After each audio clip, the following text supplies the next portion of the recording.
On dit dans la prière, Biyatra afkidwahi, Akadosh Baruch Hu, mon âme est entre tes mains.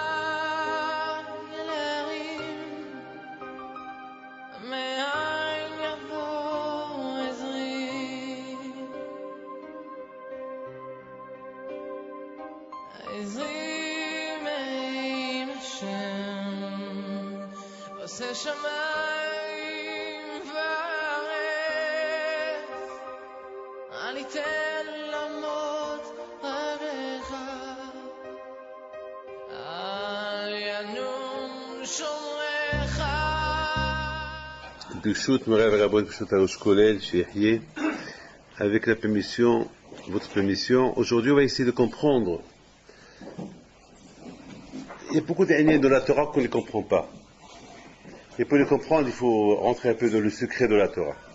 Sinon, il y a beaucoup de choses qu'on ne comprend pas. Par exemple, on va essayer de comprendre un peu tous les liens du Maté Aaron. Le bâton avec lequel Hachem il a fait des miracles, avec lequel Moshe Rabbeinu il a fait des miracles. Et en plus, quand je dis Moshe Rabbeinu, tu vas chez Paro, tu prends le bâton, tu le jettes, et il va devenir un serpent. C'est un jeu d'enfant, ça. Même Paro, il a commencé à rigoler. Même Paro, il a dit quoi? Tu rigoles de moi.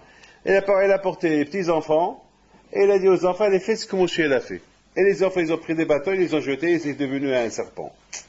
C'est quoi? Vadaï, c'est un message.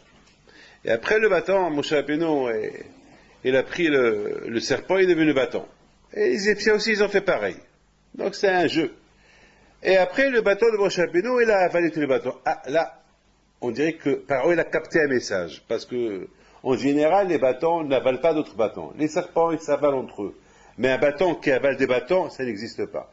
D'après la Torah, on a vu qu'une seule fois, une deuxième fois, il s'est passé, à l'époque de Korah, que le bâton de Moshe Rabbeinu, de Aaron, il avalait les bâtons des autres. Les autres, après, il les a recrachés. Je ne veux pas rentrer dans ces détails. Mais maintenant, Rabotai, on va essayer de comprendre aussi le lien de Moshe Rabbeinu, qu'il a refusé d'aller libérer les bénis d'Israël. Alors que Moshe Rabbeinu, il sait que sans lui, il n'y a pas de libération. On dirait que Moshe Rabbeinu, il a ici une raison qui tient tête, qui ne veut pas aller libérer les bénis d'Israël. Il a fallu que Akadosh Baruch Hu encore, il le pousse, et là aussi, encore, on voit le lien du serpent. Quand Akadosh Baruch Hu lui dit, Mazebiadecha, qu'est-ce que c'est? Il lui dit un bâton, le bâton. Là, il dit, allez, jette-le. Il le jette, il devient serpent. Est-ce que, encore on parle du serpent? Et encore une autre fois, on parle du serpent. Et après, il dit à Akadosh Baruch Hu à Moshe Rabbeinu, il dit, Moshe, prends, et Hos Biznabo, prends la queue du serpent, et va devenir bâton encore. Est-ce qu'il y a un message à Moshe avec le serpent? Bon, Hakam, ils disent parce qu'il n'a pas la Lashon Hara. Moi, je ne veux pas rentrer dans ces détails de la Lashon Hara. Moi, je veux comprendre un peu. Dès qu'il y a ici des choses plus profondes que le Lashon Hara. On va encore une autre fois, Moshe Rabbeinu, il va avec sa femme, sur la route pour aller en Égypte, et encore une fois, il se passe quelque chose de terrible. Quoi? Encore un serpent qui arrive, et il veut avaler Moshe Rabbeinu. Et encore une fois, il y a le serpent. Et après, vite, qu'est-ce qu'elle fait de Tzipora? Elle vient, boum, elle fait la Brit Mila à son fils, il est Ezer, et encore. Et elle a sauvé Moshe Rabbeinu du serpent. Encore le serpent. Vous n'avez pas remarqué encore une fois, maintenant, dans la paracha plus tard la semaine dernière, on voit encore que Moshe Rabbeinu, encore, on appelle le serpent Tanin. Si vous voyez un peu dans la paracha de Vayera, c'est écrit, on ne parle plus de serpent, on l'appelle maintenant Tanin. Qui daber alechem paro lemotnu lachem mofet ve'amata el paro el Aaron kach et matecha ve'eshtechne paro ve'yil Tanin. Il devient Tanin. Bon, d'après beaucoup de midrashim, Tanin c'est serpent, il y a ceux qui disent non, Tanin c'est Tanin, et serpent c'est Nahash, mais à coup de Tanin c'est. Rabotai, maintenant je rentre dans la paracha de cette semaine. Beau. Alors cette paracha-là, elle est. Beau c'est 3. Beau c'est 3. On dirait qu'ici, la Torah ne dit pas lech. Lech el paro. La Torah dit beau el paro. Alors, il faut réfléchir. Pourquoi la Torah dit beau et ne dit pas lech el paro? Non, beau. Ça veut dire que, si je ne me trompe pas, beau, ça veut dire si je ne me trompe pas, on dirait que j'ai lu ça quelque part, peut-être c'est le Zohar, il faut que je cherche, quand j'aurais dit à Moshe Rabbeinu, Aniveata, beau, c'est-à-dire viens, comme si je dis à quelqu'un viens. Je dis à quelqu'un l'air, va, toi seul. Mais non, j'ai dit à quelqu'un beau, c'est-à-dire beau, c'est-à-dire Aniveata, on s'en va aller. C'est-à-dire que là, Moshe Rabbeinu a eu peur. Et c'est là peut-être qu'on va essayer d'expliquer pourquoi il a eu peur. Donc d'un côté, on veut comprendre pourquoi Moshe Rabbeinu a refusé à Akadosh Baruch Hu d'aller. Et celui qui lui a montré les serpents, quelque part le serpent qui est devenu serpent, ça l'a encouragé d'aller. Même avec tout ça, il y a eu des problèmes. Bon, il y a ici, il doit y avoir... Écoutez très bien, ça va vous aider ce que je vais vous dire. Au départ, on a vu que Moshe Rabbeinu, il ne veut pas partir, ou pas. Et à la fin de sa vie, qu'est-ce qu'on voit? Moshe Rabbeinu, il veut rester le leader des Bénis Israël.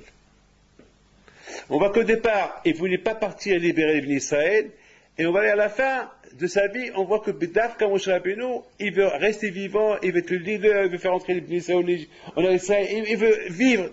On voit, au début, il ne voulait pas, et à la fin, B'davka, il voulait vivre, il voulait rester. Au départ, il ne voulait pas faire la shlichut de Akadosh Baruch Hu, et à la fin, il voulait continuer.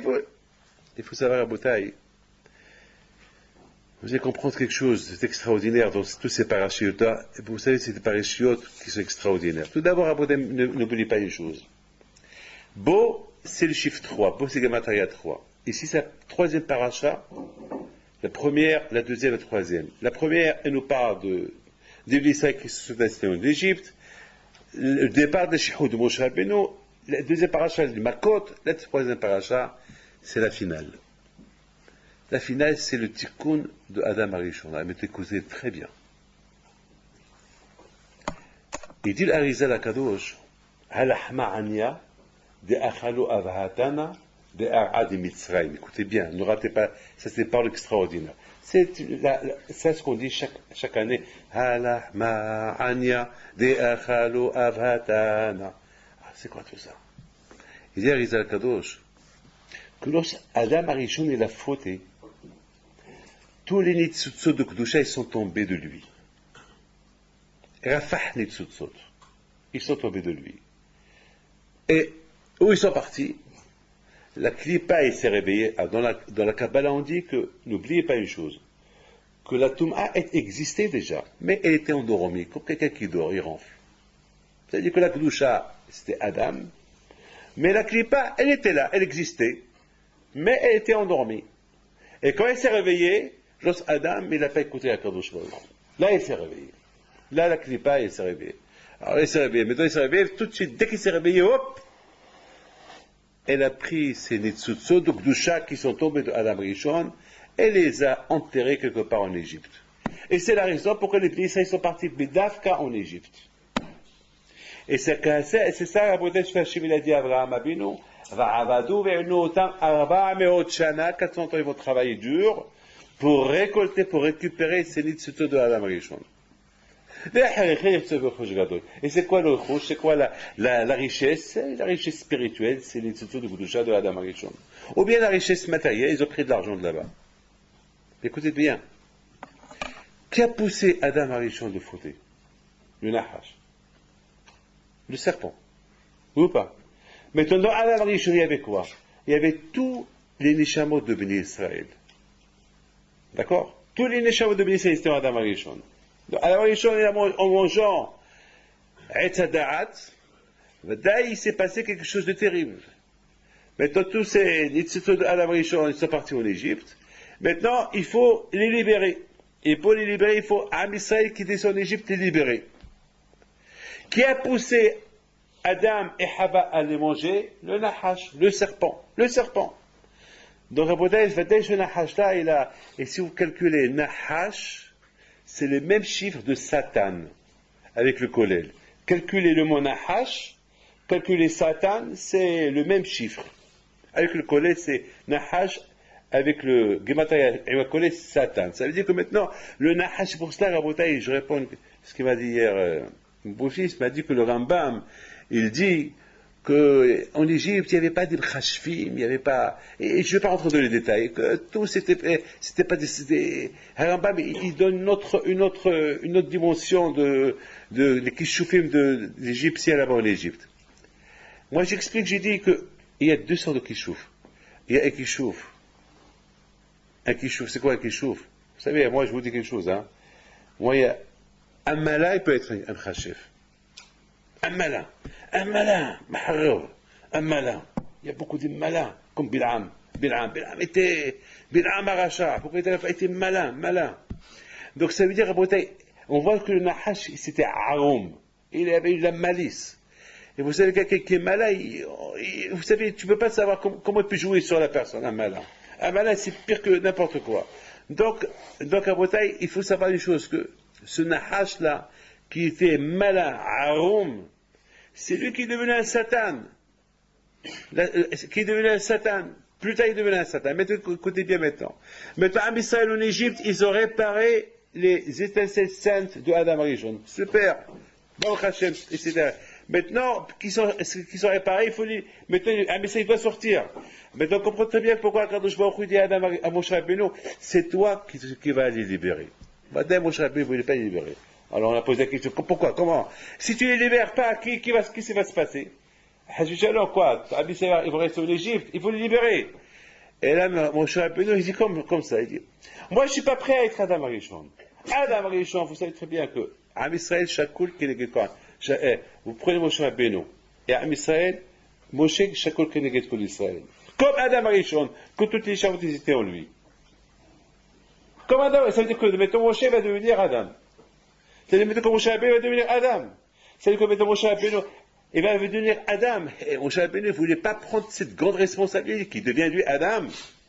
Que toutes les chamottes qui étaient dans le corps d'Adam Arishon, qui sont tombés maintenant, qui ont été réparés, c'est lui qui va être maintenant le leader, il ne voulait pas. Donc il a fallu qu'Akash Baruch Hu, il prend. Et en plus, maintenant, Moshe Rabbeinu, au départ, il ne voulait pas. Maintenant, on comprend très bien pourquoi Akash Baruch Hu, lorsqu'il a fait, il a dit, Mazebi Adecha, qu'est-ce que tu as dans tes mains? Il lui a dit, Maté. Il a dit, j'ai un bâton. Alors jette-le. Et le jet devient Nahash. C'est quoi le message de ce Nahash? C'est-à-dire que maintenant, quand je vais offrir à Moshe Rabbeinu, qu'est-ce que tu veux? Tu veux maintenant que le Nahash, tu veux que maintenant, vous savez très bien, dans la Torah, on dit, Umalchutu bakol mashala. C'est quoi Umalchutu bakol mashala? Quand je vais au il gouverne tout. Même la Klipa, même la Touma, il la gouverne. N'oubliez pas une chose. Ce qu'on appelle les Taken Olam Bemalchut Shaddai. C'est quoi les Taken Olam? C'est ce que vous dites chaque matin, 3 fois par jour, les Taken Olam Bemalchut Shaddai. C'est quoi les Taken Olam? C'est-à-dire avec la prière, avec les mots de Torah, avec les Hatchamaïm. On répare les Taken Olam pour réparer le monde Bemalchut Shaddai, pour rétablir le royaume de la Kadosh Baruch Hu. Ah maintenant, Kadosh Baruch Hu dit Moshe, tu veux pas qu'on rétablisse le royaume? Ce matin, on peut pas. Pour rétablir le royaume, il faut la Torah. Attends, on va regarder les dégâts qu'il a fait le Nahash. Alors maintenant, qu'est-ce qu'il faut faire maintenant? Maintenant, il faut que ce Nahash là, ça suffit. Il faut maintenant que tu libères Am Israël pour être métaken ce que le Nahash il a fait. Ce dégât que le Nahash il a fait, il faut être métaken. Il faut qu'on répare, ça suffit. Qu'est-ce que tu veux? Toi, Moshe, tu veux que le Machou de mon royaume, il reste toujours entre les mains de Pharaon, entre les mains de la Klippa, ça suffit. Quelque part, là, Moshe Rabbeinu commence un peu à comprendre que maintenant, il faut commencer et quelque part, quand je Baruch Hu, il lance un message à Moshe Rabbeinu. Le seul, et n'oubliez pas ça, ça veut dire que, ne croyez pas, maintenant que le Nahash c'est le Satan, ça veut dire que la Torah c'est le seul moyen pour combattre le Satan. Et Hos Besnavo. Et lorsqu'il a touché, il est maté. Et c'est quoi le maté? C'est maté Elohim, c'est la Torah Kedusha. La Torah Kedusha, c'est où il y avait là-bas tous les noms de la Kadosh Baruch Hu. Et avec le maté, on a fait tout, Moshe et Aaron, ils ont fait tous les miracles. Avec ce maté-là, ce fameux maté-là. Ça veut dire quelque part, le seul, ça veut dire, maintenant voilà, il y a deux forces. Il y a la Torah, il y a le maté qui est la Torah, et il y a le Nahash. Qui est le Nahash? Ça veut dire que le seul moyen pour que ce Nahash-là, Hashim Ishmor, vous savez, avec la Torah, on peut devenir des Hashim Ishmor. Avec la Torah, on peut être Racha. si Hashu Shalom, aussi met la Torah Kaldom Lahforba, si on fait de la Torah un moyen pour dire voilà, moi je suis super, et que de ça, tout ça combien il faut travailler beaucoup sur soi, ou bien à Botaï. D'autre côté, il faut savoir que mater, ça veut dire le bâton, ça veut dire il faut la Torah, il faut être offert, il faut renverser cette situation de nahash, de le rendre maté, de le rendre, c'est-à-dire voilà, tu es un homme droit, yachar, être solide, être fort, etc., etc. À Botaï, je voudrais vous raconter quelque chose terrible. Vous savez, semaine dernière, j'étais en Eretz Israël. J'ai passé une semaine de marathon, une semaine très très dure. Une semaine très très dure. Cours de Torah ici, il faut arranger des problèmes là, etc. Et ce qui m'a le plus, n'oubliez pas que je fais ce cours de Torah, en même temps l'Inishmat, le Rosh Hashiva de Nitzivot, Alav Shalom, Rav Gaon, Rabbi Sachar, Alav Shalom, qu'aujourd'hui il a enterré. Ah ouais. Rabbi Sachar Meir, Alav Shalom. C'est hier qu'il l'a enterré, moi je crois, Alav Shalom. Et une Ishmato, que ça soit, que sans écoute soit avec nous. Donc à Botaï, la semaine dernière, c'était une semaine de marathon.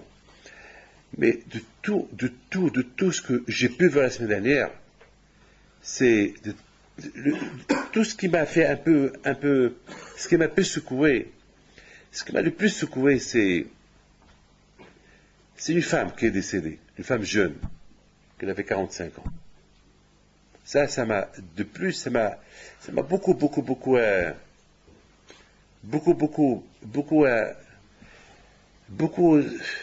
parce que je la connais, elle était voisine, elle habite à côté de chez nous, et vous savez, moi j'habite là, elle habite là, elle a des enfants, elle a ses 7 enfants. Et ce qui m'a, lorsque j'ai fait le cours, le shiur, et j'ai vu ces enfants qui ont 5, 6, 7 ans, 8 ans, qu'ils ont fait le caddie sur leur père, sur leur mère, pas moi. Et c'est ça, Rabotai, qui m'a un peu beaucoup secoué. Ça m'a donné beaucoup à réfléchir. Tu vois, finalement, l'homme dans ce monde-là, qu'est-ce qu'il prend avec lui? Est-ce qu'il prend et prend pas? Il y a des gens, voilà, qui peut dire qu'il est sûr de lui? Qui peut dire qu'il est sûr de lui? Qui? Une femme qui était jeune, des enfants jeunes, et ça m'a donné beaucoup à réfléchir, ça m'a donné combien on doit se casser la tête et avoir un sipouk, combien on doit rendre ce nahash, la casser, parce qu'à Botaï, on peut être maté Elohim, voilà, mazé, qu'on s'écrit dans la Torah, que la Torah était écrite, misé ou misé. Misé ou misé. Ça veut dire, à Botaï, il faut que nous, on arrive à être misé ou misé. C'est pas être une fois comme ça et une fois comme ça. Il faut être double face. Il faut être misé ou misé. Voilà. C'est ça, la Botaï. Il faut être mamash misé ou misé. Il faut être Rabotai, sinon Rabotai de la Torah, de Maté Elohim, on peut devenir aussi Nahash. Mais bon, Hachim, qui est la Torah? De cette Torah-là, quand Hachim nous a donné, on peut encore redevenir, on peut faire des chouvas et redevenir encore en Maté. Voilà, c'est ça Rabotai, je pense. C'est ça le message, quoi, quand je il a voulu donner à Moshe Rabbeinu. Le message, quoi, quand je il a voulu donner à Moshe Rabbeinu, c'est que, il n'y a pas le choix. Tu es obligé de libérer l'Ibn Israël, il n'y a que toi. Parce que il dit, Moshe, c'est les mêmes lettres de Hachem. Moshe, les mêmes lettres de Hachem. Ça veut dire que quelque part, quand je vais regarder Moshe Rabbeinu, il n'y a que toi. Hachem, il n'y a que toi. Il n'y a que toi qui dois aller libérer l'Ibn Israël. Il n'y a que toi. Il n'y a que toi. Il n'y a pas un autre. Toi qui est Anaf, toi qui battel, toi qui ne veux pas y aller, il n'y a que toi. Et en plus, il lui dit, attends, tout le baïa de Moshe Rabbeinu, c'est être le manhig. Et être le manhig, surtout, être Shakoul Keneged Bnei Israël, c'est dur pour lui. Prendre la place de Adam Arishon. Alors quand je vais redire Moshe Rabbeinu, oui, tu n'as pas le choix, tu vas prendre la place de Adam Arishon, oui. Tu vas être mitaké, tu vas réparer la faute de Adam Arishon. Lui, il a écouté au Nahash, mitzvah qu'Allah, je lui ai donné une petite mitzvah, il n'a pas fait, il a écouté le nahash. Ah, maintenant, toi, tu vas réparer cette Adam Rishon. Maintenant, voilà, les Nitzutzot de Kedusha qui sont tombés de lui, ça, les Am Israël, et les ont réparés, comme il dit, c'est ça le Pa'azim, c'est ça les Nitzutzot de Kedusha que nos parents ont réparé en Égypte. Maintenant qu'ils les ont réparés, maintenant c'est réparé. Maintenant, ça, ce que je pense, c'est ce que je dis à Moshe Rabbeinu. Il lui dit, ça fait maintenant, ce Pa'azim, ces Nitzutzot de Kedusha qui sont au bout d'Adam Rishon, ils ont été réparés. Maintenant, maintenant, il faut maintenant sortir, il faut sortir recevoir la Torah. C'est fini. Il faut maintenant sortir. Mais il n'y a que toi qui vas les libérer. La bataille, il n'y a que toi. Et ça, ce que Hachem, il dit à Moshe Rabbeinu. Et maintenant, on comprend très bien maintenant. Moshe Rabbeinu l'accepte. Maintenant, on comprend. Maintenant, lui, il est parti pour libérer les bénis d'Israël. Encore le Nahash, il sort. C'est qui ce Nahash-là? Eh bien, justement, ce Nahash-là, c'est le Nahash al-Kadmoni. Ce fameux Nahash qui a poussé Adam Arishon à fauter. Eh bien, justement, ce Nahash-là, maintenant, il voit que Moshe Rabbeinu, il va être Metaken, il va libérer les bénis d'Israël pour recevoir la Torah, etc., etc. Donc, il prend, il vient. Vous ne vous êtes pas posé une question. Pourquoi c'est pas un lion qui est sorti pour tuer Adam Arishon, pour tuer Moshe Rabbeinu? Pourquoi c'est pas une vipère, pas une vipère, non. Pourquoi c'est pas je sais pas, un monstre, un shed, un diable, ou bien un dinosaure, s'ils existaient à l'époque, je sais pas moi quoi. Pourquoi un nahash? Pourquoi un nahash? Et il y a beaucoup des bêtes plus, akrab, je sais pas moi. Pourquoi un nahash? Eh ben, justement, un nahash. Eh ben, maintenant, ce nahash-là, on parle toujours du Nahash. Le Nahash, là, maintenant, le Satan, il sait que Barati Tzara, Barati Tavlin, Barati Torah, ça veut dire que maintenant, la Torah, il sait maintenant que jusqu'à maintenant, c'est le royaume du Nahash qu'il y a. Et maintenant, ça y est, Hachem était bien libéré à Amisraël, il leur donne la Torah. Et si Hachem est libéré à Amisraël, il va donner la Torah, et le Nahash, qu'est-ce qu'il va devenir? Qu'est-ce qu'il va devenir? Ah, maintenant, le Nahash, maintenant, il s'attaque à qui? Il attaque Moshe. Il attaque pas un autre, il attaque Moshe. C'est pas Aaron. Pourquoi pas se mettre et te donne comme te Moshe, il va être Shakoul Keneged Kol Israël, comme Adam Arishon, mais tu connais là. Alors là, il attaque Moshe. Il attaque Moshe. Et donc maintenant, on comprend que, n'oubliez pas une chose, le Satan, il attaque uniquement quelqu'un qui a quelque chose dans ses mains. On dit les Petahatat Robes. Tu ouvres une porte. Vous pouvez être les plus grands sadikim du monde. Vous ouvrez une porte au Satan, parce que les Petahatat Robes, le Satan, il est là, il attend. Lui, il a tout le temps. Et il attend. Beaucoup de fois, j'adore voir les chats, comment ils font la chasse. Et vous savez qu'on voit les chats, comment ils font la chasse? En Israël. En Israël, il y a beaucoup de chats, beaucoup de chats. Et beaucoup de fois, du balcon, je vois comment, vous savez, à côté du parc Zévé, à côté de la poubelle, et là-bas dans la poubelle, elle attire tout. La poubelle, elle attire les chats, elle attire aussi elle attire pas les souris, les yonotres, les pigeons. Et tu vois de loin comment un pigeon, une fois j'étais du balcon, il y a une école Méron qui est à côté, et je voyais là-bas un pigeon, et je vois le chat. Et je voyais le chat, une demi-heure, 3/4 d'heure, avec impatience.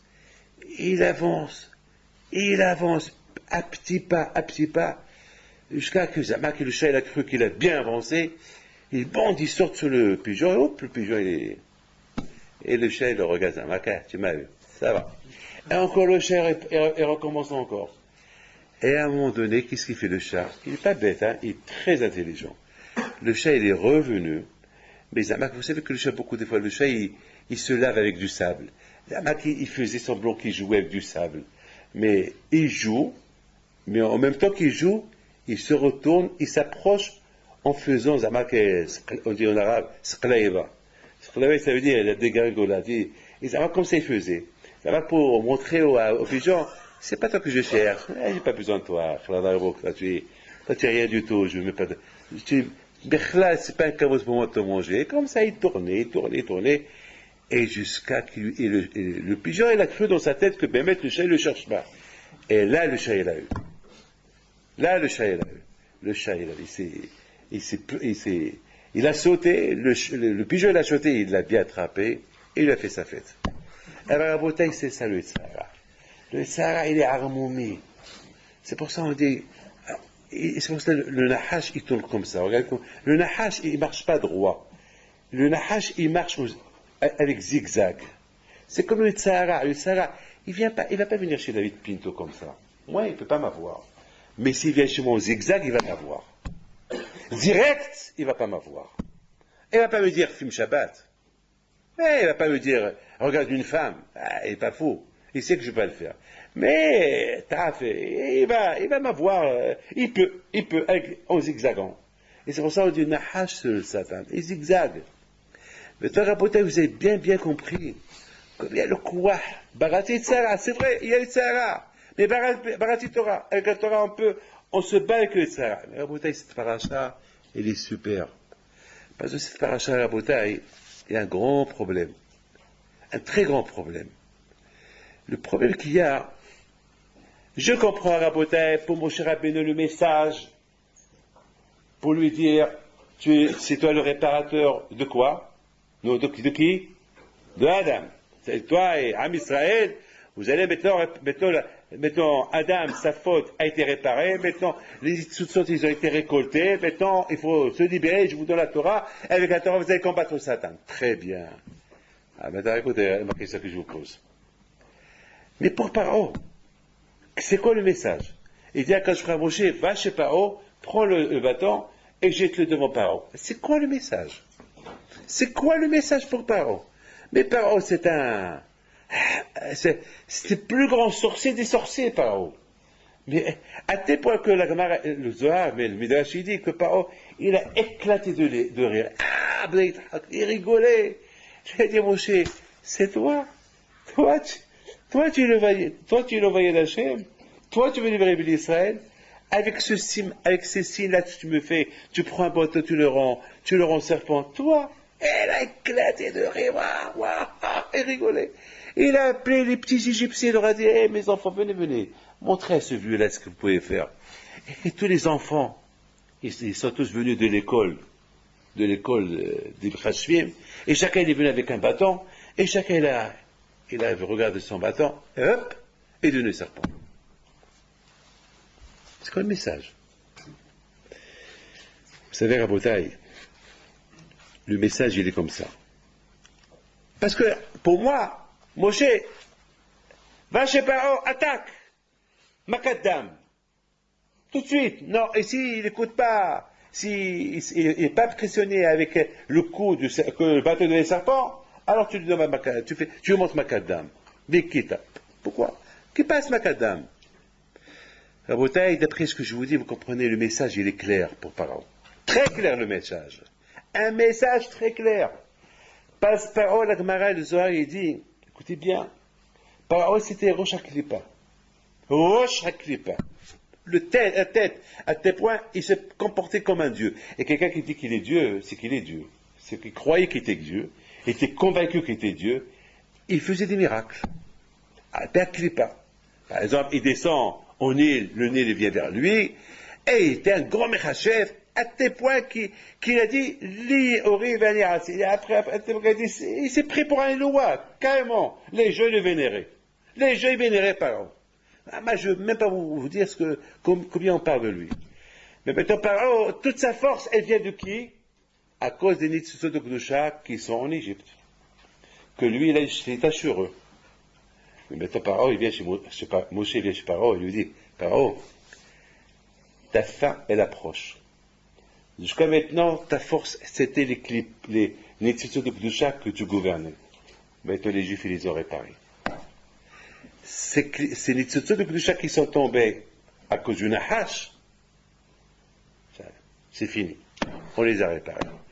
Et c'est ça le message que Moshe Rabbeinu il montre à Paro. Il prend le bâton, c'est pas Zama qui est en train de faire ici une scène de sorcellerie. Qui est le meilleur? Non. Il prend le bâton et le jette, et devient un serpent, et lui dit, hé, Paro, qui a fait fauter Adam Rishon? Le Nahash. C'est le Nahash. Le Satan, c'est lui, c'est ça. Parce qu'avant c'était bâton. Avant c'était la Torah, c'était la Kedusha. Mais qui a fait fauter Adam Rishon? Le bâton, le Nahash. Le Nahash. Mais voilà le Nahash. Le Nahash, la faute du Nahash, c'est réparé. Il le rend bâton. Ça, c'était le message. Mais eux, ils n'ont pas compris le message. Alors, qu'est-ce qu'ils ont fait, eux? Ils ont rendu leur Nahash bâton. C'est là que le bâton de Moshe, il a avalé tous les bâtons. Là, pareil, il a commencé à comprendre. Vous avez compris? Pas compris? Là, pareil, il a commencé à comprendre. Là, c'est pas... Là, mettons, c'est plus un jeu de... C'est plus un jeu. Ah, maintenant, je vous dis ce que le Zohar, il dit. Écoutez bien. Le Zohar Kadosh, il dit... Ah, maintenant, je vous pose une question, si celui qui a une réponse, après, il me la donne. Mais je ne sais pas comment vous allez comprendre. Rav, mais vous, je veux savoir comment vous avez compris le pasouk. Lorsque Moshe il est venu chez Paro, maintenant dans Parashat Bo, c'est écrit, écoutez, et c'est écrit que si demain on ne voit pas les Juifs, il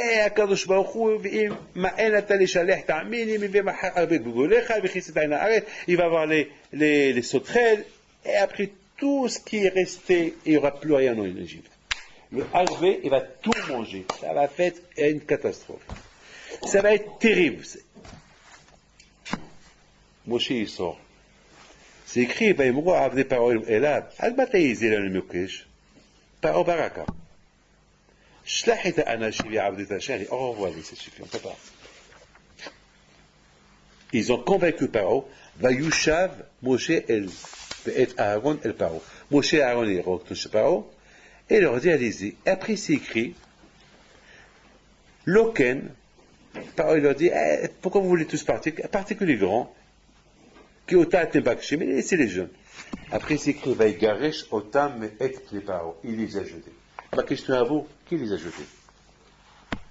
Qui les a jetés? Paro, il les a jetés? C'est pas possible. Parce que c'est écrit, Vaigaresh otam et pne Paro. Quelqu'un les a jetés du visage de Paro. Donc c'est pas Paro. Alors qui? Les esclaves de Paro? C'est pas vrai.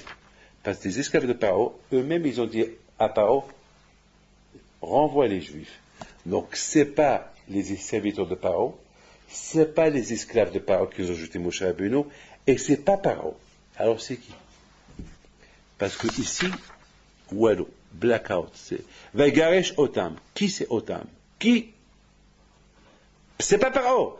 Parce que si c'est Paro qui les a jetés, la Torah aurait dû dire Vaigaresh Otam Paro. Donc ici, c'est pas Paro. Les Avadim, c'est pas les Avadim, parce que les Avadim, c'est eux-mêmes qui ont dit à Paro, Vaïmou Abdi Paro, Atmata Izelan Mokesh, Shalachita Anashivi Abdi Tashim Nohem, Hatterem Tedaki Abda Mitzraï, Vayushav. Alors qui? Il doit y avoir ici quelque chose. Il y a ici quelque chose que, on dirait qu'on ne comprend pas. Qui a jeté? Qui a fait chasser Moshe et Aaron? Ah, pour ça, pour comprendre ça, je vais vous dire un Zohar. Écoutez bien ce Zohar-là. Un Zohar dur. Moshe Rabbeinu, il avait peur d'aller de Bakat Arbe, Hosher et Bakat Bechorot. Moshe, il avait peur d'aller. Il avait peur. Il avait très peur. Il a dit à Hachem, si tu veux faire quelque chose, finis-le toi-même, moi je ne peux pas. C'est pour ça, Hachem lui a dit, bon anivéata. Viens, n'aie pas peur. Viens, parce que, viens, on va aller. Il y a un Zohar qui dit que Hachem, écoutez bien ça, il a fait monter Moshe au ciel. Il a dit, je vais te faire montrer d'où Paro il a sa force, son pouvoir. Regardez un peu le Zohar, vous allez trouver, il y a beaucoup de... Il le fait rentrer dans un endroit que personne ne peut rentrer. Un endroit où il y a là-bas la clipa de Paro, quelque part. C'est là-bas où il y a le tannin, le vrai tannin, le nahash, le vrai nahash. Et personne ne peut approcher. Il n'y a que Akadosh Baruch Hu qui peut approcher. À l'époque où Moshe Rabbeinu a dit à Akadosh Baruch Hu, Hachem, je ne peux pas rentrer. J'ai peur de rentrer. Il a dit à Akadosh Baruch Hu, je rentre avec toi. Et ils sont rentrés, et lorsque le Tanin, il a vu Akadosh Baruch Hu, il est parti. Donc ça veut dire que maintenant la place du Tanin, il est plus en haut. Vous avez compris? Ça veut dire que maintenant, la place du, puisque sa force passe de là-haut, il donnait la force à Paro. Maintenant, il n'est plus là-haut. Maintenant, puisqu'il n'est plus là-haut, il est haut. Donc, il est en bas. Maintenant, je comprends, c'est quoi avec Garesh, Otam et Paro? C'est lui qui les a jetés. Parce qu'il n'y avait plus de, il a été rejeté de là-haut, et il est venu en bas. Et maintenant, en bas, maintenant la force, entre vous et moi, si Moshe voulait faire la paix, la guerre avec ce Tanin-là en bas, il pouvait la faire. Mais étant donné que Moshe savait qu'il y avait encore deux autres Makot qui vont arriver, Moshe a dit, c'est pas la paix que je fais la guerre. C'est lui. C'est pas l'Avadim, c'est pas Paro. Vaïgaresh Otam, mais et Pne Paro, c'est lui. Parce qu'il est plus, sa place est plus haut. Mais on comprend très bien plus tard ce qu'on dit, Vayar Israël et Mitzrayim met al Sfatayam. C'est quoi Israël met al Sfatayam? Ils ont vu Saro chez Mitzrayim mourir. Et aussi, c'est écrit, ils avaient peur lorsqu'ils ont vu Israël courir, les Égyptiens courir. Le Midrash dit qu'ils ont vu le Sar de Mitzrayim Megin à la Mitzrayim. Donc ils ont eu peur. Regardez la bataille. Pourquoi je vous dis tout ça? Je vous dis tout ça que Bémet, aujourd'hui, on a affaire Bémet lorsqu'on parle du Satan, lorsqu'on parle du Nahash, malheureusement, lorsque les bénissants ils ont fauté dans le Hegel, encore une fois, tout ce qu'ils ont travaillé en Égypte, encore une fois, comme on dit en arabe, maintenant on est en train de réparer. Mais maintenant, la Klippa, maintenant les Nitzutzot, qu'ils ont réparé les Juifs en Égypte, ils se sont encore dispersés, mais ils ne se sont pas dispersés dans un seul endroit. Ils sont maintenant dispersés partout. Ils sont en France, ils sont en Amérique, ils sont en Australie, ils sont en Algérie, ils sont au Maroc, ils sont en Tunisie, ils sont en Pologne, ils sont en Arabie Saoudite. Ils sont partout. À l'époque, les Juifs, ils avaient un seul endroit où aller les réparer. C'était en Égypte. Donc, les Juifs sont partis en Égypte. Ils les ont réparés en Égypte. Mais maintenant, depuis la faute du Hegel, ils sont partout. Ils sont partout. Donc, c'est un grand. Maintenant, on comprend pourquoi les Juifs, ils sont un peu éparpillés à gauche et à droite. Ils sont un peu partout. Il y a un qui m'a dit, il y a 2 semaines, je ne peux pas dire où. Je n'ai pas le droit de dire parce que j'ai peur que quelqu'un l'entende, mais je ne peux pas vous dire où. Il m'a dit qu'il veut aller. Il devait partir quelque part. Je lui ai dit, mais tu n'as pas peur, tu es juif. Il m'a dit, je sais, mais je suis obligé d'aller. Je lui ai dit, comment tu vas aller? Et toi, qui portais de filine, et comment? Il m'a dit, Rabbi David, je me suis arrangé. Là-bas, on vient me chercher à l'aéroport, et je prends mes filines, et c'est quelqu'un du gouvernement de ce pays-là, il vient me chercher à l'aéroport. Je te rends compte, c'est dangereux. Très dangereux pour toi. Et là où tu vas aller, c'est très dangereux.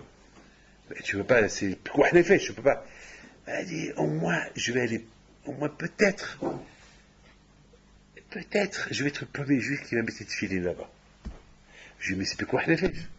Je crois pas que tu as un hater de faire ça. C'est ça canne tes fachos, tu n'as pas le droit. On t'a pas demandé de faire ça. Quand je vais au tu t'as pas demandé de faire ça. Écoute, et peut-être il n'y a plus rien à réparer là-bas. Peut-être plus rien à réparer là-bas. Peut-être déjà assez réparé. Il ne va pas. Il m'a dit, il a tenu tête. Il est parti. Après 1 semaine, il est revenu. Il m'a dit, Rabbi David, j'ai prié ici, j'ai prié là, et j'ai lu Télim ici. Bon, j'ai pas répondu. C'est-à-dire, Rabotai, qu'aujourd'hui, le tikkun à nous, les taken olam et makot shaddai, les taken olam, c'est écrit les taken olam. Réparer le monde, ça veut dire que partout il y a ces nitzutzot de Kedusha, de Adam Arishon. Partout. Et le travail à nous, il est énorme. Et c'est la raison pourquoi, avec l'étude de la Torah, avec les prières, on peut réussir à réparer toutes ces choses-là. Maintenant, on comprend très bien. termine avec cette phrase-là que je vais vous dire.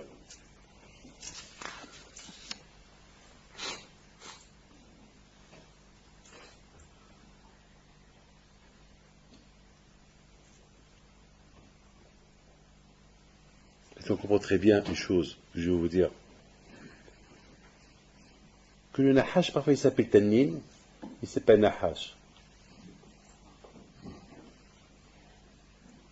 Je ne sais pas, il faut que j'approfondisse un peu sur ça, parce que on l'appelle nahash, on l'appelle tannin. Il a deux noms. C'est-à-dire que le nahash, il a deux formes. C'est comme rapporter deux formats. Il y a la forme tannin, c'est le grand nahash, et il y a tannin, il y a le petit nahash. Mais il y a ce qu'on appelle le supérieur du nahash. Et là, lorsque Moshe Rabbeinu, il a jeté le bâton, il est devenu tannin. C'est-à-dire, il veut montrer à Paro. Comme qu'il y a un passouk de le prophète qui dit Hatanin, Hagadol, Hashachen, Betochai Or. Je sais pas, je me rappelle pas du passouk, comment il dit. Hatanin, Hagadol, Hashachen, Betochai Or. Il y a un passouk, je sais pas quoi. Hein? Arobetz, Betochai Or, ça veut dire Arobetz. Ça veut dire que ici, Moshe Rabbeinu, alav shalom, il a fait une démonstration terrible à Paro. Il a dit, Paro, c'est fini. C'est fini. C'est fini. Le tikkun est fait. Maintenant, celui qui a causé que les étincelles saintes de Adam, qui soient éparpillées ici en Égypte, c'est le Nahash. Et ce Nahash-là, qui représente le Tannim, mais voilà, le Tannim lui-même, il est là. C'est fini. Là, Rabotai, vous allez comprendre quelque chose d'extraordinaire. Regardez, je termine. Hein. Regardez.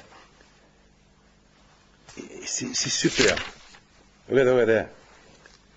ויאמרו עבדי פרעה אליו, עד מתי יהיה לנו למוקש? שלח את האנשים ויעבדו. Ils ont pas dit envoie les avadim. Ils ont dit שלח את האנשים. Am Israël jusqu'à maintenant c'était quoi? C'était pas anashim. C'était Avadim. Il dit Eben Ezra, la chose la plus grave chez un Eved, c'est d'être un Eved. Pourquoi? Parce qu'un Eved, il ne peut même pas s'exprimer. Il ne peut même pas dire ce qu'il pense. Il n'est pas un homme, il n'est pas Ish. Il n'est pas voilà. C'est pourquoi quand Shbaouchou, il a eu pitié après Matan Torah, il leur a dit ce qui était qu'un Évêque, tout de suite après 7 ans, renvoie-le.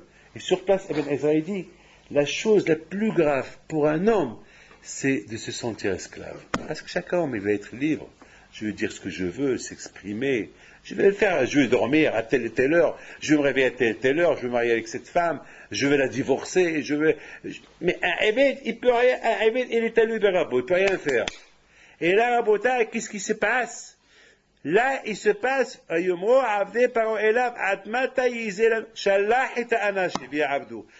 t'as pas compris, Paro, que maintenant ils sont plus tes esclaves. Ils sont maintenant des avadim de la Kadosh, maintenant ils sont devenus des hommes, anashim. Comprends? La bataille, c'est inimaginable. Vous avez compris là? Vayushav et Moshe bet Aaron. Ils sont retournés, ils ont ramené. Ils sont anashim. Maintenant le peuple juif c'est des anashim. Ils sont plus des esclaves. Allez, partez. Ok, il leur dit. Alors il leur a dit, Réou, je vous en prie, écoutez, je termine avec ça. Il leur a dit, Réou, c'est quoi Réou? C'est quoi Réou? Regardez quoi? C'est quoi? Vous me dites Réou, regarde quoi? Je regarde quoi? C'est-à-dire, c'est quoi Réou, Ra'aneget Penerem? Regardez qu'est-ce qui vous attend. Qui c'est? Le Nahash.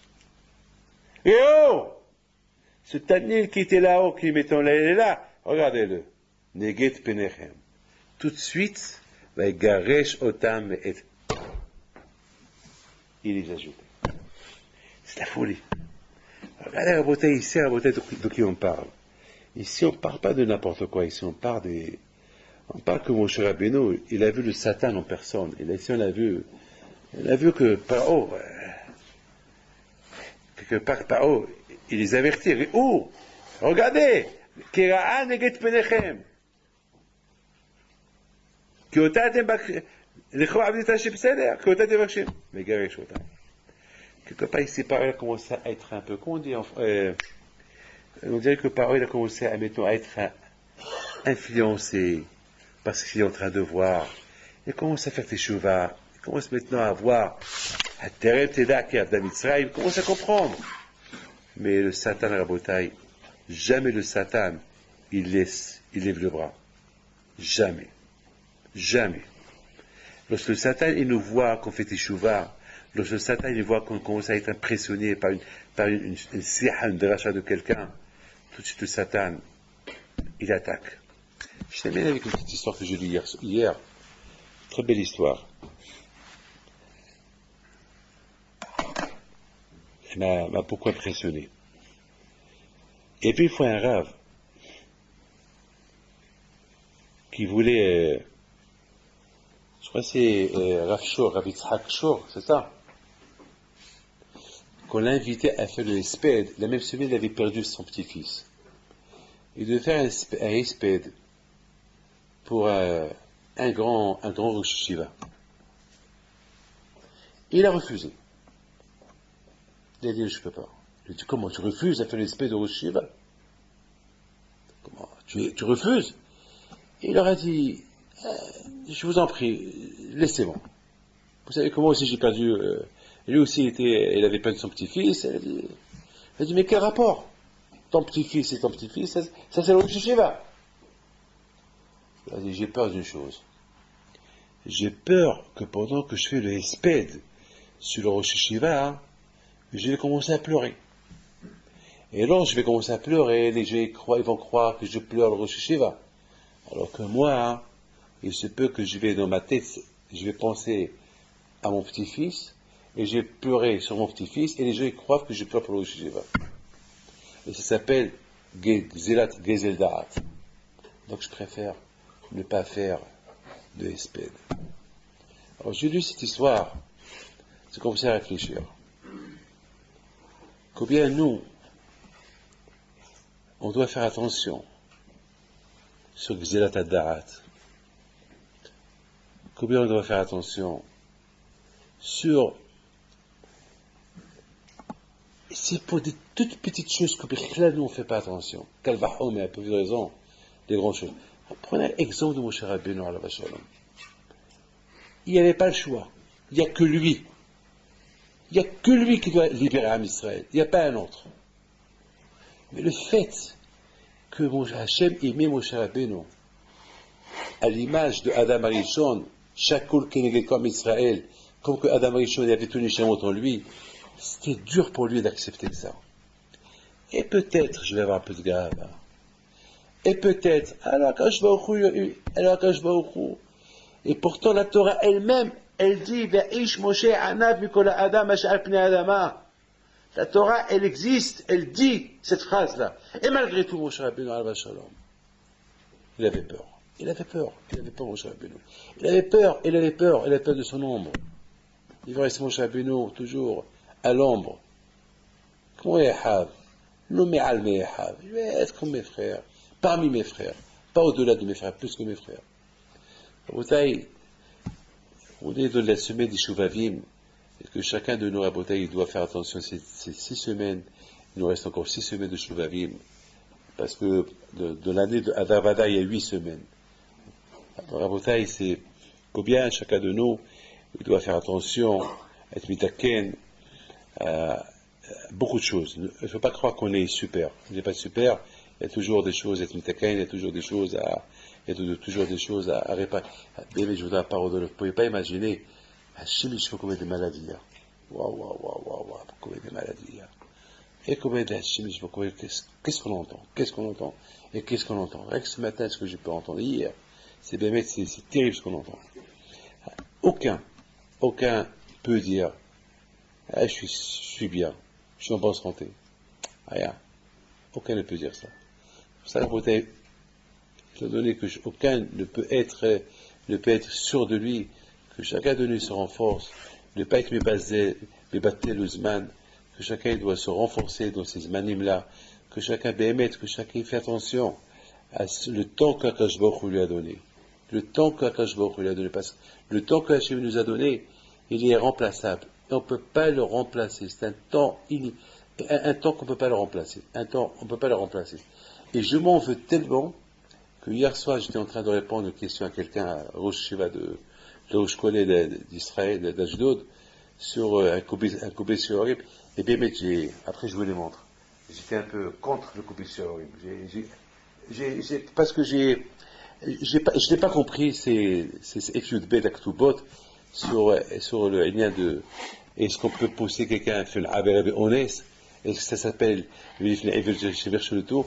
J'ai pas aimé c'est pas que j'ai pas aimé, j'ai pas compris. Et à la fin, j'ai écrit pendant des heures et des heures, j'ai écrit pour contredire tout ce qu'il a dit. Et ce matin, lorsque je suis venu pour envoyer les fax à Breva, j'ai commencé encore à lire et j'ai vu qu'il avait raison. Alors j'étais obligé de tout casser. Et j'ai dit, il a raison. Et pourtant, j'ai mes raisons. Mais lui aussi, il a ses raisons. Et finalement, je me suis dit, attends, si lui, il a dit ça, qui tu es toi pour dire le contraire? Attends, lui, toute sa vie, il a étudié. Toi, combien de semaines tu as bataillé dans ta vie? Tu veux dire que lui, Shalom. Et finalement, le fait que je me suis un peu abaissé, j'ai compris que c'est moi qui étais dans le tort, et lui, il avait raison. J'étais obligé de dire, je les envoie, mais je veux que tu saches que, je retourne. C'est ça la bataille. C'est ça le Shuvavim. Shuvavim, c'est Shovav. Shovav, c'est un petit voyou. On est parfois, chacun est là, un peu de voyou dans son cœur. On a beau être, on est Shuvavim. Donc à bataille, il faut être Hazek. Donc à bataille, maintenant, suite à ce que j'ai dit tout à l'heure, en 2 mots, maintenant, on a compris pourquoi Moshe Rabbeinu, alav shalom, il a refusé d'être l'envoyé d'Hachem. Le Hachem a dit, va libérer l'Ibn Israël. Parce que Moshe Rabbeinu était anav, était humble. Il ne se voyait pas faire ce message-là. Il ne se voyait pas être le leader d'Ibn Israël. Il a fallu, et surtout être un leader, ça veut dire être à la tête du peuple juif. Ça veut dire, et qui représente tout le peuple juif. C'est ce qu'on dit, Moshe Shakol Keneged Kol Israël. Moshe est l'équivalent de tout l'Ibn Israël. D'ailleurs, même lorsque Moshe Rabbeinu a chanté, Az Moshe Ibn Israël, lorsque Moshe a commencé à chanter, tout l'Ibn Israël a commencé à chanter. Ça veut dire, Moshe est représenté tout l'Ibn Israël, et l'Ibn Israël est représenté Moshe. C'est-à-dire, si on prend Moshe et l'Ibn Israël dans une balance, on va y trouver équivalent. Mais on a vu que Moshe Rabbeinu, au départ, il ne voulait pas y aller parce que c'est dur pour lui d'aller parce qu'il ne voulait pas être à la tête des Bnei Israël. Il préfère être rien du tout. Mais quand je vais au rue des Moshe Rabbeinu, non. C'est important que c'est toi le libérateur. Pourquoi? Parce que maintenant, la faute de Adam Arishon a été réparée. Maintenant, si elle a été réparée, ben tu es le seul à les libérer parce que tu es le symbole de la Hanava, tu es le symbole de la modestie. Donc c'est important, il n'y a que toi, il n'y a pas un autre. Hachem dit à Moshe Rabbeinu, je ne vois personne. Et là, Hachem dit à Moshe Rabbeinu, qu'est-ce que tu as dans les mains? Il dit, j'ai un bâton. Il dit, ah très bien, jette le bâton est devenu un serpent. Quand je peux ouvrir Moshe Rabbeinu, et Haus Biznabo prend sa queue, il a pris sa queue et redevenu le bâton. Maintenant, c'est quoi le message? Le message ici, c'est que Hachem dit à Moshe Rabbeinu, Moshe, Adam Arishon il a fauté, c'était le serpent qui l'a fait fauter. Parce qu'avant que le serpent ait fait fauter Adam Arishon, le monde entier, c'était nickel. Adam Arishon, même lorsqu'il était nu, il n'avait pas honte. Il n'avait pas l'esprit mal. Donc maintenant, tout était halak, tout était droit, comme un bâton qu'il est droit. Comme un bâton, tout est droit. Yachar, droit. Tout était bon. Mais lorsqu'Adam Arishon il a fauté, il a mangé le fruit est interdit. Qui l'a poussé? C'était le Nahash. Le Nahash, il l'a poussé. Le serpent, il l'a poussé à faire cette faute-là. Maintenant, quand je vous dis Moshe Rabbeinu, maintenant les Bénissés, ils ont réparé la faute de Adam Arishon. Maintenant, et Hos Biznabo touche la queue du serpent, il va redevenir battant comme c'était avant la faute de Adam Arishon. Ça veut dire que maintenant le serpent n'existe plus. Mais le serpent est très intelligent. Le Satan, parce que Nahash c'est le Satan, très intelligent. Lorsqu'il vient pour embêter l'homme, il vient toujours par la queue. Moi, comme j'ai expliqué, moi jamais il viendra me dire fume Shabbat, mais il viendra me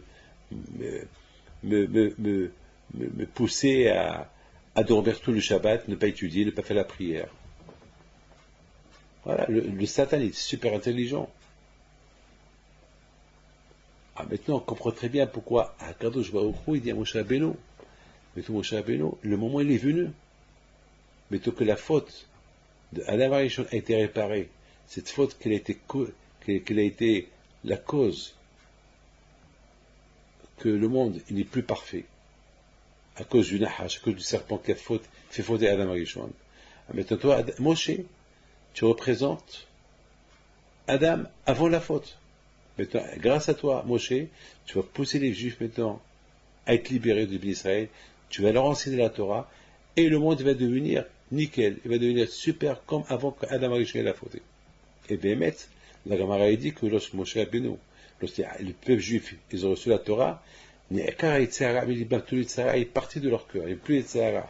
Malheureusement, après, ils ont fauté, ils ont fait le veau d'or, encore, on a recommencé encore, il faut recommencer encore à réparer la faute de Adam Arishon. Moshe Rabbeinu, il a vu que maintenant, tout dépend de lui. Tout dépend de lui maintenant. Maintenant, on comprend très bien maintenant le message de Akadosh Baruch Hu à Moshe Rabbeinu, c'est que la préparation de Matan Torah, c'est que savoir se battre contre le Nahash. Toujours toucher le Nahash, qui est le Satan, par sa queue. Et le Satan aussi, il vient par la queue. Jamais il vient en pompe pour pousser les Juifs à fauter. Il vient aussi indirectement, en zigzag. Et maintenant, on comprend très bien maintenant que Moshe Rabbeinu alav shalom est parti chez les Bnei Israël et il leur a dit, le temps il est venu, la faute de Adam Arishon a été réparée, on a réparé tous les étincelles saintes qui sont tombées de lui, maintenant, à nous maintenant de partir, maintenant on va quitter l'Égypte, Hachem va vous libérer. Ah, mais maintenant il y a un problème, et comment on va combattre le Satan? Comment on va combattre le Nahash? Ah ben il y a la Torah. Il y a la Torah. On va aller, on va recevoir la Torah, et on va combattre la Torah. Maintenant, on comprend très bien maintenant le message de Moshe Rabbeinu, lorsqu'il est reparti chez Paro, il a fait une démonstration. Il a pris le bateau, il l'a jeté. C'est quoi le message? Ben, le message, c'est que, Paro, tu crois que tu vas encore avoir les Juifs chez toi? C'est fini. Les Juifs, ils ont réparé les étincelles de Adam Arishon, maintenant ils doivent quitter. Ils sont plus tes esclaves. D'ailleurs, ils sont plus des esclaves. Et c'est ce qu'il a fait. Il a pris le bâton, il a dit, avant que Adam ait la fauté, c'était Yachar, tout était nickel, comme un bâton, qu'il est sans zigzag. Et après, il est venu le Nahash, il a fait fauter Adam Arishon. C'est pour ça maintenant, il prend le bâton, il le jette, devenu le Nahash. Alors tout le monde a commencé à rigoler. Moshe Rabbeinu, qu'est-ce qu'il fait? Il reprend le Nahash, le serpent, et redevient un bâton. Tout le monde a commencé à rigoler, tous les sorciers qui étaient là-bas, eux aussi ils ont jeté des bâtons qui sont devenus des serpents, eux aussi ils ont fait pareil que Moshe Rabbeinu. Ils ont touché le bâton et ils ont touché le serpent et devenu bâton. Mais le bâton de Moshe Rabbeinu, il a avalé tous les bâtons. Ah, là, ça veut dire que maintenant, c'est comme si là, c'est une démonstration que maintenant, la Torah, qui représente le bâton de Dieu, il a avalé toute l'impureté. C'est maintenant, par eux, il a compris la leçon. Et maintenant on comprend très bien. Maintenant on comprend quelle démonstration. Maintenant on comprend très très bien que lorsque Moshe Rabbeinu maintenant, il a commencé à faire les miracles en Égypte, et qu'à un moment donné, Moshe Rabbeinu il a eu peur. Moshe Rabbeinu il a eu peur. Il voit que Paro, il se calme pas, il abaisse pas. Il veut encore combattre. Hakadosh Baruch Hu, il ne veut pas se libérer des bénis Israël. Alors Hakadosh Baruch Hu dit Moshe Rabbeinu, tout le problème de Paro, c'est à cause du tannin, le serpent qui se trouve là-haut. Viens avec moi, on va l'abattre, on va le jeter de là-haut. Et c'est ce qui s'est passé. Bon et Paro, allez, viens avec moi. Viens maintenant, on va casser cette force d'où Paro épuise sa force, qui est le serpent, ce fameux serpent Nahash HaKadmoni, ce fameux serpent qui a poussé Adam à fauter. Allez, maintenant on va. N'oubliez pas une chose, que le bâton de Adam, le bâton de Moshe Rabbeinu, il appartenait aussi à Adam Arishon. La Gemara dit que le bâton de Moshe Rabbeinu, il appartenait à Adam, et Adam il a donné à Hanoch, Hanoch il a donné à Noach, Noach il a donné à Shem, Shem il a donné à Abraham, Yitzhak, Yaakov, Yosef, et maintenant il appartient à Moshe Rabbeinu. Bien sûr, ce fameux bâton de Moshe Rabbeinu, il appartenait à Adam.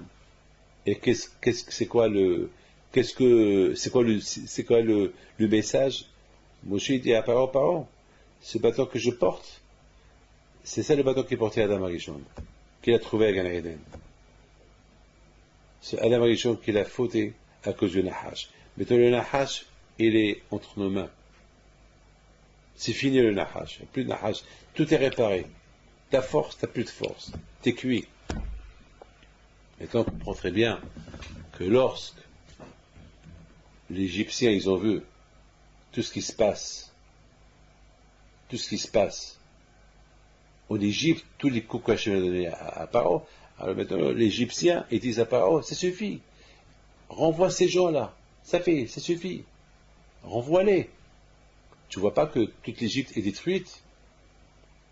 Alors ils ont ramené à Moshe et Aaron, après c'est écrit, Paro leur dirait, où? Regardez quoi? Regardez ce tannin, celui qui me représente, celui qui me protège, le serpent, celui qui a touché, celui qui a poussé Adam à fauter. Regardez-le, il est là, il est en face de vous, il peut vous tuer. Tout de suite c'est écrit, il les a jetés. Rachid dit, Adam, quelqu'un les a jetés. Mais qui est quelqu'un capable de jeter Moshe et Aaron? Qui est quelqu'un qui est capable de faire ce que Paro n'a pas pu faire? Paro ne pouvait pas le jeter et lui il le jette.